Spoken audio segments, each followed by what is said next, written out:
आप सभी साथियों। हम लोगों ने इंग्लिश जनरल इंग्लिश के इससे पहले वाले वीडियो में बात किया था। हम लोग का बात चल रहा है क्लासिफिकेशन ऑफ सेंटेंस, मतलब कि वाक्यों का वर्गीकरण। तो हमने आपको बताया था कि हम लोगों ने 4 तरह से वाक्यों को वर्गीकृत किया है। तो जिसमें हम लोगों ने क्लासिफिकेशन 1 और 2 की बात इससे पहले वाले वीडियो लेक्चर में कर चुके हैं। आज वाले वीडियो लेक्चर में क्या करना है, आप देख रहे हैं सिंपल, कंपाउंड एंड कॉम्प्लेक्स। ये क्लासिफिकेशन 4 है। 3 में क्या है ना कि पहले 3 में आपको बता देते क्या क्या है, हालांकि आप देख भी रहे हैं, आप जानते हैं। 3 में हमारा क्या आता है ना, पहले में क्या आता है, सिंपल। सिंपल है टेंस,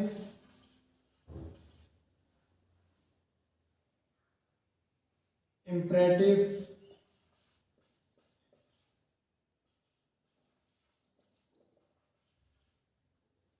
और हम बात करें इसी में अगर और तो फिर passive voice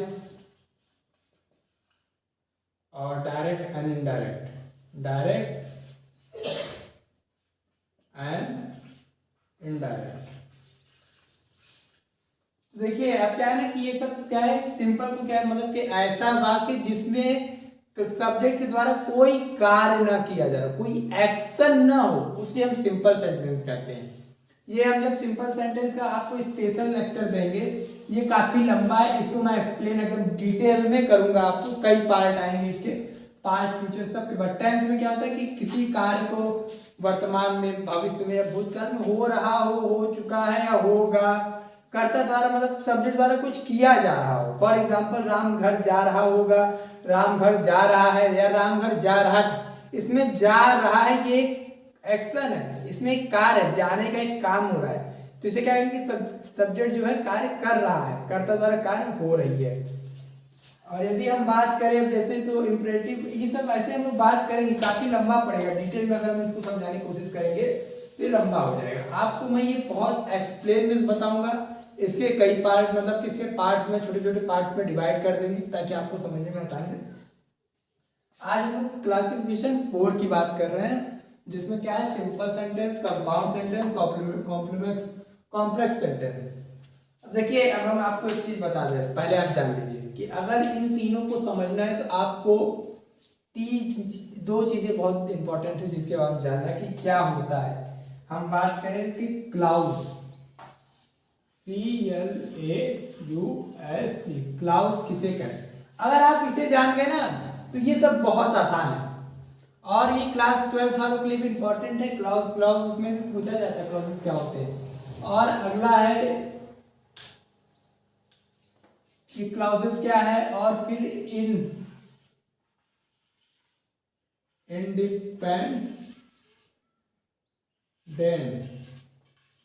independent clause, CLAU, independent clause and dependent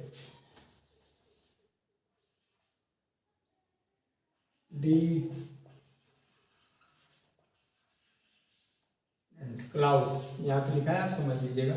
मतलब कि निर्भर और आत्मनिर्भर। अभी अपने देश में अपनी गवर्नमेंट क्या करी, आत्मनिर्भर योजना लागू किया, हालांकि इससे पहले भी हम लोग बात करेंगे कभी से। तो देखिए पहली चीज हमें क्लाउज पता रहना चाहिए, आखिर क्लाउज होता क्या है। इसको जानने के लिए मैं आपको पहले लिखा कर रहा हूँ। देखिए क्लाउज जो है ना,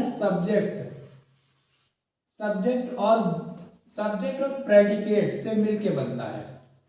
सब्जेक्ट और प्रेडिकेट जिस वाक्य सेंटेंस में होते हैं उसे हम क्लाउज कहते हैं। प्रेडिकेट क्या होता है, मैंने आपको वीडियो लेक्चर 1 में ही बताया था, 2 में भी बताया हूं।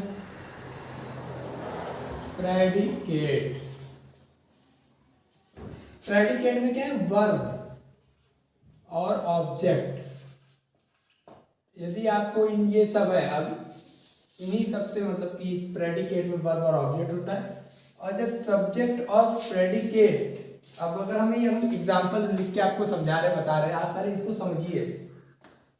तो सब्जेक्ट और प्रेडिकेट का कहने का यही मतलब है कि कोई ऐसा सेंटेंस जिसमें सब्जेक्ट भी हो, प्रेडिकेट भी हो, उसे हम क्लाउज कहते हैं। क्लाउज वही है। अब क्लाउज को कैसे एक्सप्लेन करें आपको, तो मैं एग्जांपल लिख के दिखाता हूं। मान लीजिए कि हमने लिखा he is going Lucknow, LUCKNOW, LO Lucknow. अब देखिए, अब आपको क्या है इसमें बताना है, इसमें सब्जेक्ट क्या है, ये है, ठीक, ये सब्जेक्ट है हमारा, ये हमारा सब्जेक्ट है। प्रेडिकेट क्या है, प्रेडिकेट में क्या है, वर्ब और ऑब्जेक्ट। वर्ब क्या है, ये ऑब्जेक्ट क्या है, लखनऊ। वर्ब और वर्ब ये भी है, ये मत भूलिएगा कि ये वर्ब नहीं है, क्यों, ये वर्ब ये हेल्पिंग वर्ब है, लेकिन वर्ब का ही पार्ट है, एक तरह से इंपॉर्टेंट है। तो ये था हमारा, इस तरह से समझ लीजिए, ये सब्जेक्ट प्रेडिकेट है। मैं ये सब समझा चुका हूँ, मैं इस पर टाइम ना वेस्ट करते हुए मैं आपको आगे बताने की कोशिश करता हूँ। अब क्लाउजेस होता क्या है और इंडिपेंडेंट क्लाउज और डिपेंडेंट क्लाउज का क्या मतलब है। तो सबसे पहले मैं आपके सामने एक एग्जाम्पल लिखता हूँ। जैसे मैंने लिखा I reached, RACHE, reached, I reached home, HOME, home, in the morning,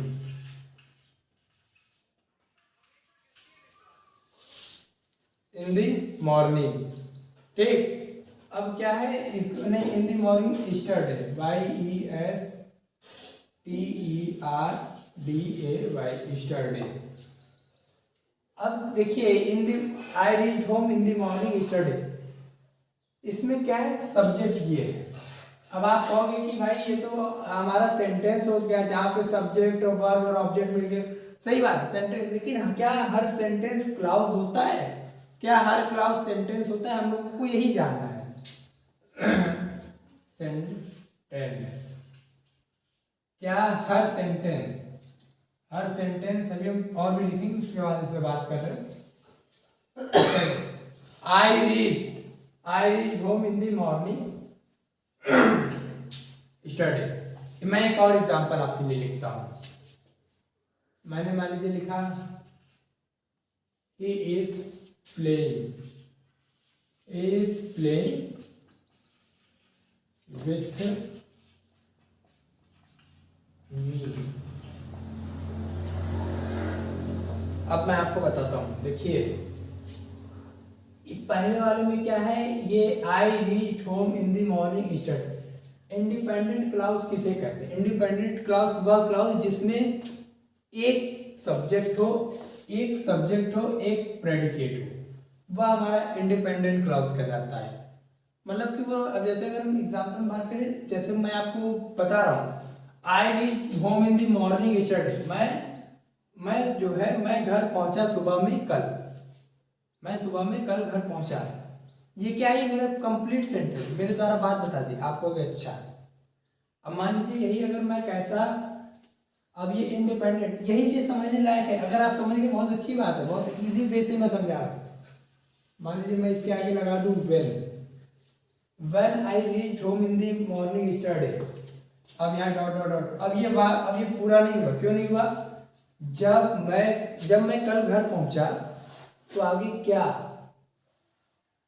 अभी क्या था, अगर हम इसको हटा दें तो क्या, आई reached home in the morning study, मैं घर पहुंचा, कल मैं घर पहुंचा।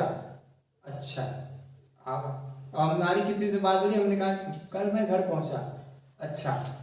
अब जब मैं कह दूं when I reached home in the morning study, जब मैं कल घर पहुंचा तो क्या हुआ, तो अब हमें बताना है, तो मैंने क्या किया, आई मीट हर फादर। अब when I reached home in the morning study, जब मैं कल घर पहुंचा, तो हमारे साथ हम जब जिससे हम बात करें तो क्या हुआ, तो मैंने कहा आई मीट हर, मैं उसके पापा से मिला, उसके पापा मुझसे मिले। ये होता है, यहाँ देखिए, यहां से लेके अगर हम बात करें, यहां से यहां तक, ये जो है हमारा इंडिपेंडेंट है, लेकिन कब, सॉरी, यहां से नहीं, यहां से लेके यहां तक हमारा इंडिपेंडेंट है, क्योंकि ये एक सब्जेक्ट है, एक वर्ब है, ठीक, एक सब्जेक्ट है, एक प्रेडिकेट है, एक सब्जेक्ट, ये पूरा पार्ट हमारा क्या है, प्रेडिकेट है। और अब क्या कर रहा है, इंडिपेंडेंट क्लॉज क्या कर रहा है कि एक ये रहे, एक सब्जेक्ट एक वर्ब है, प्लस एक सब्जेक्ट एक और वर्ब रहेगा, तो हमारा डिपेंडेंट क्लॉज रहेगा। अब देखिए यहाँ पर एक सब्जेक्ट एक verb, one subject one verb plus one, मतलब कि one subject one verb equal to dependent. ठीक, अब अगर हम बात देखिए, अब क्या है कि अब यहाँ पे हमारा क्या है, एक सब्जेक्ट है एक वर्ब है, एक सब्जेक्ट पूरा प्रेडिकेट, एक सब्जेक्ट पूरा प्रेडिकेट, ये हमारा दो है। जिस वाक्य में, जिस सेंटेंस में दो सब्जेक्ट दो प्रेडिकेट आते हैं वो जो हमारा डिपेंडेंट क्लाउज होता है, और जिसमें एक सब्जेक्ट एक वर्ब आते हैं वो हमारा इंडिपेंडेंट क्लाउज। तो अगर हम नीचे वाले में देखें, he is playing with me, इसमें क्या है, मेरा एक सब्जेक्ट है एक प्रेडिकेट है। ठीक, लेकिन यदि अगर हम इसके आगे कुछ और लगा दें तो हमारी बात हो रही है और वह मेरे साथ खेल रहा था। अब अगर हम इसके आगे लगा दें सिंस, चूंकि वो मेरे साथ खेल रहा था, तो अब मैंने चूंकि, हाँ तो बताओ मेरे साथ खेले थे तो क्या हुआ, चूंकि मेरे साथ वो खेल रहा था। तो अब यहाँ पे हिसाब मुझे आगे बताना पड़ेगा, फिर यहाँ पे फुल स्टॉप नहीं रहेगा, फिर डॉट डॉट डॉट मुझे बताना पड़ेगा। हाँ, फिर उसके बाद क्या होगा, अगर हम इसी तरह से, और आपको ये था हमारा समझ लीजिए कि क्लाउजेस, सब्जेक्ट प्रेडिकेट और इंडिपेंडेंट, इसी पे हमारा पूरा ये तीनों निर्भर करता है।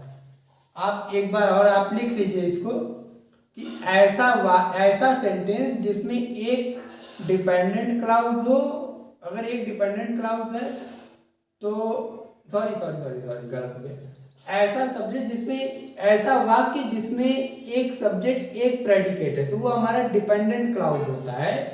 और ऐसा सेंटेंस जिसमें दो सब्जेक्ट दो प्रेडिकेट होते हैं, मतलब एक सब्जेक्ट प्रेडिकेट एक सब्जेक्ट प्रेडिकेट, तो वो हमारा इंडिपेंडेंट क्लाउज होता है। इसी दोनों पे हमारा पूरा ये सिस्टम डिपेंड है। कैसे, आइए समझते हैं।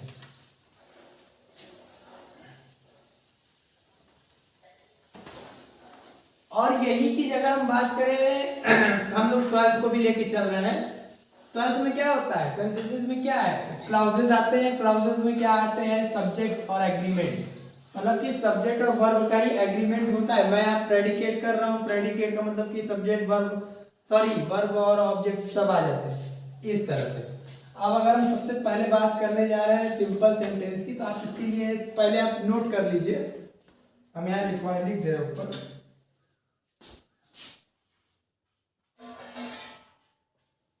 ऐसा वाक्य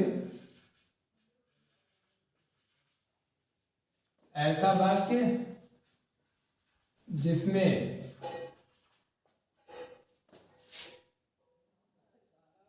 ऐसा वाक्य जो इंडिपेंडेंट हो, ऐसा वाक्य जो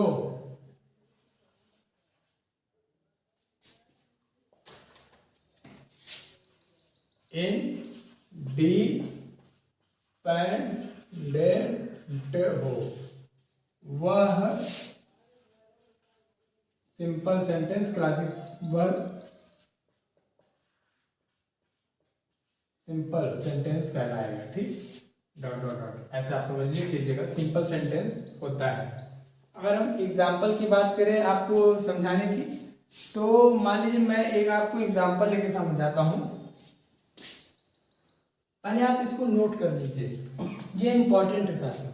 आप लोग कॉपी में मतलब कि लिख लीजिए, ऐसा वाक्य जो इंडिपेंडेंट क्लाउज हो, इंडिपेंडेंट क्लाउज में यहाँ लिख दिया CLAUSE, इंडिपेंडेंट क्लाउज हो वह सिंपल सेंटेंस, एक ही इंडिपेंडेंट क्लाउज हो। 10 ना आ जाए कि 50 आ गया उसमें तो हो गया। फॉर एग्जाम्पल यदि हम बात करें, एक उदाहरण देते हैं आपके लिए, ही हैज अ पेन, उसके पास एक पेन है, इसमें उसके पास एक पेन है, उसके पास, या ही का मतलब क्या, उसके के लिए क्या, कौन है वो जिसके पास पेन है, उसके कौन है वो के लिए ही हैज अ पेन। अगर हम इसी तरह से आपको और एक बताएं तो जैसे ये है, अब देखिए पहले लोग इसकी बात करें, ये इसमें नो एक्शन है, कोई एक्शन नहीं हो रहा है, ना कोई चल रहा है, ना एक पेन है उसके पास कॉमन सेंस है। तो ये जो है सिंपल सेंटेंस है। अगर हम क्लासिफिकेशन 1 की बात करें कि तो ये किस कैटेगरी में आता है, क्लासिफिकेशन 1 में क्या है, हमने 5 टाइप बताया, तो उसमें उसके अनुसार ये जो है असर्टिव सेंटेंस में आता है, असर्टिव एंड डिक्लेरेटिव में आता है। अगर क्लासिफिकेशन 2 की बात करें, क्लासिफिकेशन 2 में कितने थे, affirmative, negative, interrogative negative and interrogative, तो ये जो है अफर्मेटिव में आता है क्लासिफिकेशन 2 के। और अगर हम क्लासिफिकेशन 3 की बात करें तो उसमें मैंने आपको बताया था ना, tense, simple sentence, present simple sentence, imperative sentence, आपका डायरेक्ट इनडायरेक्ट, उसमें क्या है कि सिंपल सेंटेंस में आता है। तो सिंपल सेंटेंस में यहाँ पर भी, लेकिन अंतर है, यही आपको समझना है, मोस्ट इंपॉर्टेंट अंतर है। उसमें मैंने सिंपल सेंटेंस का क्या मतलब था, नो एक्शन, कोई एक्शन, इसमें कोई एक्शन नहीं हो रहा है, कोई काम नहीं हो रहा है। और अगर हम इसके बात करें तो इसमें क्या है कि एक सब्जेक्ट है, एक हमारा प्रेडिकेट है, मतलब कि ये एक इंडिपेंडेंट क्लाउज है, इसलिए ये हमारा सिंपल सेंटेंस 4 में आता है। और यदि अगर हम एक तरह से आपको और लिखिए, एक और लिखते हैं आपके लिए एग्जाम्पल, आई कान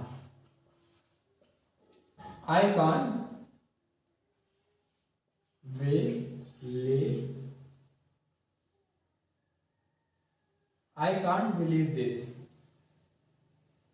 एक सेकंड, मैं थोड़ा इसके स्पेलिंग में फॉल्ट आ रही, मैं एक देख के बता रहा हूँ आपको।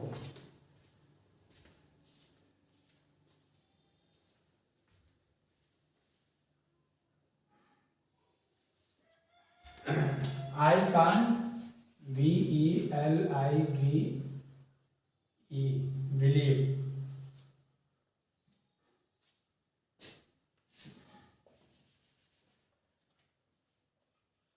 I can't believe this, I can't believe it। देखिए अब ये क्या है, मुझे यकीन नहीं हो सकता, मैं यकीन नहीं कर सकता, या मुझे यकीन नहीं हो सकता। अगर हम बात करें, देखिए अब इसमें क्या है, पहली चीज तो एक सेंटेंस, एक सब्जेक्ट है और एक प्रेडिकेट है। अब यहाँ पे नोट करने वाली बात क्या है, अगर हम इसको क्लासिफिकेशन 1 के हिसाब से देखें तो ये एक्सक्लेमेटरी मार्क्स में आता है, क्योंकि ये अचानक की बात है, हाँ अचानक। और इस ये देखिए आपका ये उसका चिन्ह है, मतलब कि सिंबल है उस। और यदि हम बात करें इसमें कि ये सेंटेंस क्लासिफिकेशन 2 में किस उसमें जाता है, किस वाक्य में आता है, तो ये जो है निगेटिव है। क्यों निगेटिव है, आई कांट, मतलब यहाँ नॉट का यूज हुआ है, ठीक। और यदि हम बात करें क्लासिफिकेशन 3 में किस सब्जेक्ट में आता है, मतलब किस सेंटेंस में आता है, तो क्लासिफिकेशन 3 में क्या है, हमारा जो मॉडल वर्ब सेंटेंस में बताया था ना, कैन पुट में। क्यों, क्योंकि यहाँ पे देखिए कैन है, कैन। और क्लासिफिकेशन 4 में बात करें किस सेंटेंस में आता है, तो हमारा सिंपल सेंटेंस। तो ये था हमारा कॉमन सा कि मतलब कि ऐसा वाक्य जो इंडिपेंडेंट क्लाउज हो वह सिंपल सेंटेंस है, मतलब जिसमें एक सब्जेक्ट एक प्रेडिकेट आते हैं। और यदि अब इस तरह से था, अब हम लोग अगले वीडियो लेक्चर में आपको बताएंगे कि कंपाउंड सेंटेंस और कॉम्प्लेक्स सेंटेंस क्या होता है। अगला लेक्चर देखिएगा आप हमारा। बहुत ही इजी वे में मैं आपको समझ लीजिए कि आपको हिंदी में एकदम समझा रहा हूँ, पढ़ इंग्लिश रहे बता हिंदी रहे। तो मिलते हैं हम अगले वीडियो में। जय हिंद, जय भारत।